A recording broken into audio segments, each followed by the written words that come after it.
असंभव कुछ नहीं होता दोस्त, ये परिकल्पनाएं हैं खाली। और मैं आज तो आपको बहुत ईमानदारी से और 12 साल के तजुर्बे का निचोड़ निकाल के बता सकता हूं कि इस दुनिया में असंभव नाम का कोई शब्द होता ही नहीं है। इंसान कभी भी चंद्रमा पर नहीं पहुंच सकता, पृथ्वी विज्ञान की अधिकतम सीमा है। डॉक्टर ली दी फॉरेस्ट मशहूर वैज्ञानिक हुए, बहुत बड़े साइंटिस्ट हुए। एक स्टेटमेंट इन्होंने पास किया 1955 के अंदर, 1955 he passed a statement कि इंसान कभी भी चंद्रमा पर नहीं पहुंच पाएगा। It is impossible for a human being to cross Indian globe, earth globe. और पृथ्वी विज्ञान की अधिकतम सीमा है, लेकिन किसी बहरे ने इस बात सुना नहीं और पहुंच गया एक आदमी अपना बस्ता उठा के, जिसका नाम था in 1969। और उसके बाद तो स्पेस जर्नी ऐसी हो गई जैसे आप और मैं अभी पतिया और बैंकॉक चले जाते हैं। लॉर्ड केल्विन बहुत बड़े साइंटिस्ट हुए, उनका स्टेटमेंट आया कि सिर्फ पक्षी उड़ान भर सकते हैं, हवा से भारी मशीन का उड़ान भरना असंभव है। इट इज इम्पॉसिबल कि हवा से कुछ भी भारा हो और वो उड़ सके, क्योंकि ग्रेविटी उसको गिरा देगा। लेकिन तमाचा मारा इन लोगों ने, तमाचा मारा और लिख के दिया कि हमने साइकिल के स्पेयर पार्ट से इंसानों को पक्षी बना दिया। साइकिल के स्पेयर पार्ट से इंसानों को पक्षी बना दिया। 16 साल लगे राइट ब्रदर्स को जहाज का निर्माण करने में, लेकिन इन लोगों ने उसकी बात नहीं सुनी कि जो कहते थे कि वायु का सिद्धांत तुम्हारे विपरीत है।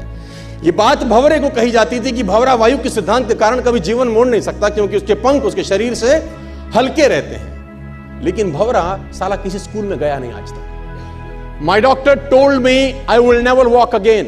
मेरे डॉक्टर ने मुझे कहा कि तुम कभी चल नहीं सकोगी। My doctor told me you will never walk again. My mother told me I would, and I believed my mother rather than doctor. Wilma Rudolph एक ऐसी एथलीट हुई जिनको पोलियो था जिनको डॉक्टर ने कहा तू चल नहीं सकती, मां ने कहा तू चल सकती है। उसने कहा मैंने डॉक्टर की बात नहीं मानी, मैंने अपनी मां की बात मानी। 3 ओलंपिक गोल्ड मेडल जीती है लड़की, 3 ओलंपिक गोल्ड मेडल, जिसको डॉक्टर कह रहा है कि तू चल। लेकिन मां क्या बोलती है? मैं आपको उदाहरण देना चाहूंगा सर। बहुत छोटे थे अल्बर्ट आइंस्टीन, दुनिया के महान वैज्ञानिक में से एक हुए, मंद बुद्धि कहा जाता था। 8 साल के थे, घर पहुंचे, मां को एक चिट्ठी दिया। When he was 8 years old, came to his home, given letter to his mother। मां को एक चिट्ठी दिया, मां ने वो चिट्ठी पढ़ा। 8 साल के थे और चिट्ठी में प्रिंसिपल का खत था, उसकी मां के नाम। प्रिंसिपल ने ये लिख के भेजा कि आपका बच्चा विलक्षण प्रतिभा का धनी है, ग्रेट पावर है इसके अंदर, क्योंकि बहुत बड़े साइंटिस्ट बने, बड़े हो गए। मंद बुद्धि बचपन में समझा जाता था। आपका बच्चा विलक्षण प्रतिभा का धनी है, इसके अंदर असीम संभावनाएं हैं। तो हमारा स्कूल, हमारी मैनेजमेंट, हमारी फैकल्टी, हमारा टीचर इस लायक नहीं है कि हम आपके बच्चे को अच्छी शिक्षा दे सकें। तो it's better for you to take care of your son. आप अपने बच्चों को अपने घर में पढ़ाइए, हम लायक नहीं है कि आपके बच्चे को पढ़ा सके। और उसकी मां ने पढ़ते पढ़ते आंखों में आंसू ले आई और उसने बच्चे को कहा कल से तू स्कूल नहीं जाएगा, मैं तेरी परवरिश घर पे करूंगी, क्योंकि तेरा टीचर तुझे इस लायक नहीं समझता। मतलब वो अपने आप को इस लायक नहीं समझते। बच्चा खुश हुआ, मोटिवेट हो गया और लग गया। उसकी मां का निधन हो गया। वो अल्बर्ट आइंस्टीन बहुत बड़े साइंटिस्ट हो गए।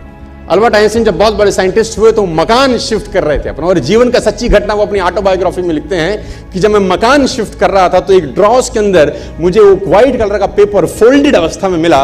मुझे समझ नहीं था कि क्या है। मैंने उसको फोल्डिंग अवस्था से मिट्टी को हटा के जब खोला तो वो उस टीचर का लेटर था जो बहुत साल पहले टीचर ने मेरे हाथ में दिया था और मैंने अपनी मां के हाथ में रखा था। अब वो बड़ी उत्सुकता के साथ उस खत को पढ़ने लगे। जैसे उन्होंने खत पढ़ना शुरू किया और वो जार जार होकर रोए। उसमें लिखा था कि तुम्हारा बच्चा मंदबुद्धि है, ये हमारे स्कूल के लायक नहीं है, इसको आज के बाद हमारे स्कूल में मत भेजना, इसकी परवरिश खुद किया। मां ने उल्टा पढ़ा कि नहीं, ऐसा नहीं है, तू सब कुछ कर सकता है, तेरे हाथ पास पावर है, तेरे में प्रतिभा है, यू कैन डू वंडर्स। दोस्तों, इस दुनिया में किसी की बात मत सुनना। नेवर एवर बिलीव एनीबॉडी कि जो तुमको बोले कि तू नहीं कर सकता, कान पे मारना, बोला साले तू नहीं कर सकता, हम कर